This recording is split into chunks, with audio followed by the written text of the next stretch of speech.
Então, pessoal, como eu havia prometido a vocês, eu preparei aqui um material para falar sobre o folclore, mas eu vou puxar um pouquinho a sardinha para a cultura popular lagoana, viu? Para que vocês compreendam que o folclore tem muito mais a oferecer do que às vezes a gente acaba conhecendo. Vejam só, vocês já devem ter conhecimento sobre os mitos e as lendas, né? O Saci Pererê, a Iara, o Boto Cor-de-Rosa. Mas aí eu vou resgatar sua memória em relação ao a relembrar sobre o porquê vocês aprenderam os mitos e as lendas e qual era o significado disso com base no que os professores e a escola queria que você aprendesse do folclore.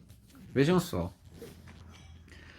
quando um professor ou uma professora te ensinou sobre o Curupira, ele estava correto no que, ou ele ou ela estava correto no que estava fazendo, mas estava te preparando para entender uma informação sobre o folclore mais aprofundada em anos escolares posteriores. Ou seja, ele sabia que quando você estivesse no terceiro, quarto, quinto ano, você ia aprender algo mais aprofundado do que era o folclore. Mas naquele momento você ainda não tinha aquela, vamos dizer assim, preparação mental para aquilo, entende? Então, vejam só. Quando os professores te ensinaram sobre o folclore, eles com certeza disseram que são hábitos, costumes e tradições, formas de pensar que são passadas de geração em geração, que resistirá ao tempo, né? E aí, por exemplo, a lenda. Em uma comunidade muito antiga, alguém ou várias pessoas devem ter mencionado situações em que caçadores iriam para a floresta e acabavam ficando atordoados e não conseguiam achar o caminho de volta e também não conseguiam mais caçar. E como eles identificaram essa situação ocorrendo na floresta, eles disseram que foi um ser sobrenatural que causava isso tudo e atribuíram o nome a ele de Curupira. A mesma coisa em relação ao Boitatá, que também cuida da mata, né, da natureza. Aí veja, você pode dizer que a lenda é algo, é uma mentira? Não pode. Por que você não pode dizer? Porque aquilo realmente aconteceu. O caçador, ele pode ter ficado atordoado e se perdeu na mata e não conseguiu mais caçar. Mas a parte que é exagerada, que traz revela a história como lenda, é justamente que foi um ser imaginário, um ser fantasioso que fez isso tudo, que é o Curupira. Entende agora?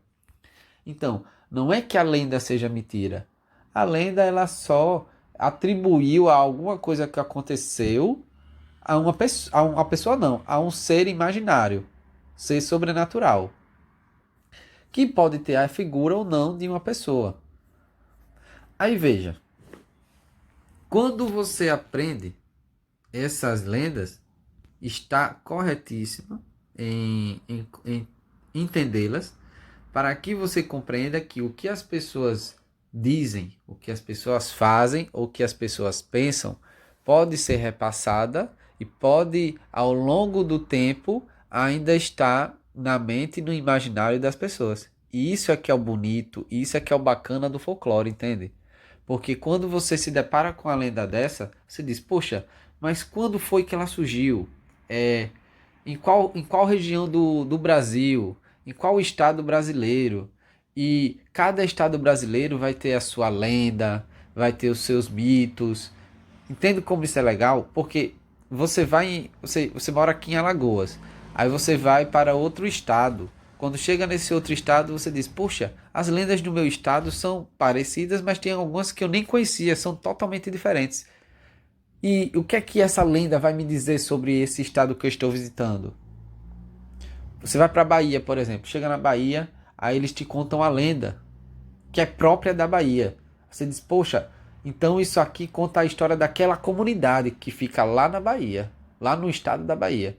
Então, você vai acabar conseguindo conhecer mais sobre o Brasil, conhecer sobre as pessoas que viviam naquele local que você está visitando. Isso é cultura, isso é folclore. Entende? Percebe? Agora, o que a gente não pode fazer é continuar com o pensamento que apenas as lendas e os mitos fazem parte do folclore. Por quê? Veja qual é a explicação do que é folclore. São os hábitos, costumes, tradições e formas de pensar que são passados de geração em geração. Então, isso quer dizer que se você for em algum lugar e a pessoa não te contar uma lenda, quer dizer que lá não tem nada do folclore? Será que é isso mesmo? Entende agora?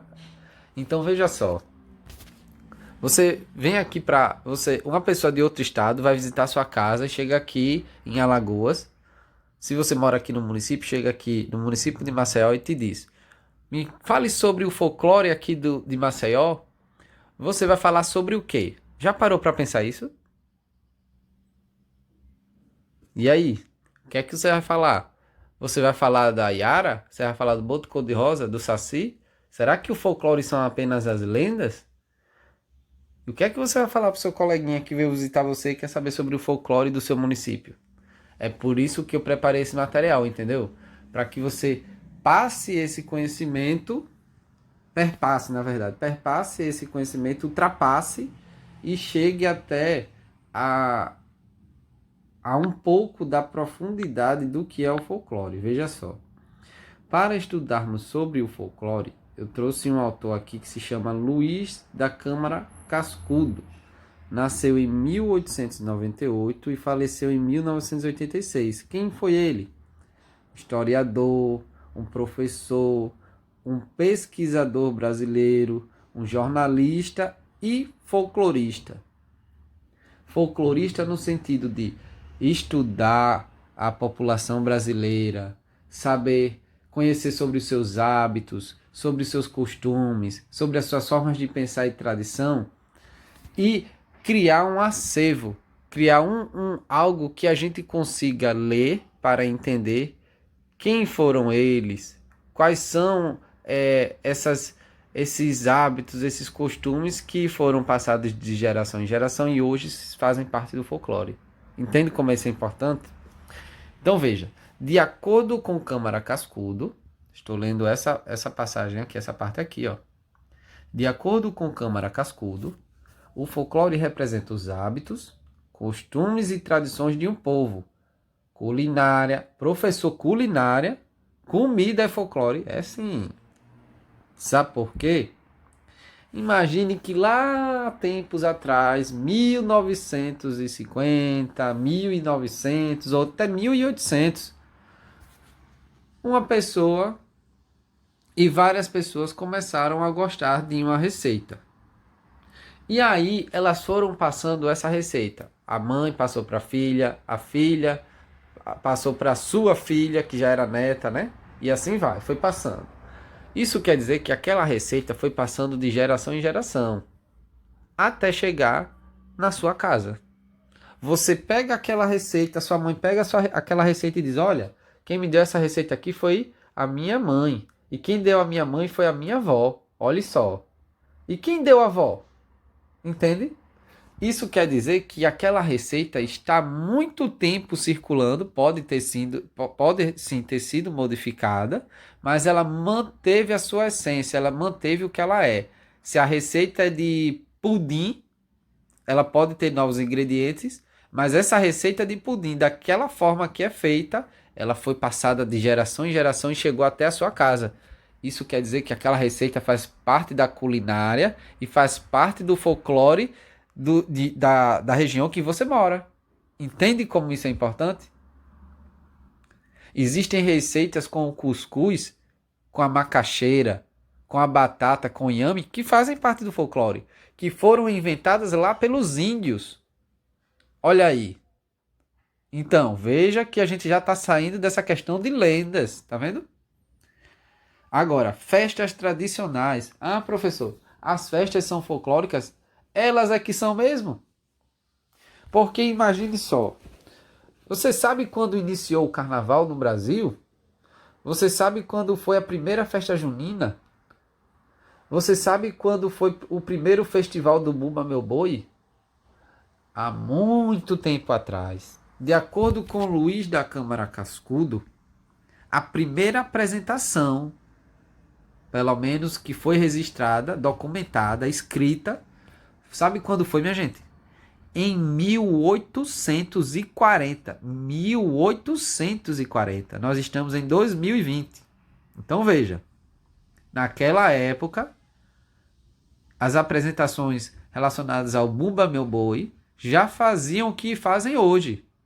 Ou seja, o boi, ele está todo revestido com tecido, fitas coloridas, né?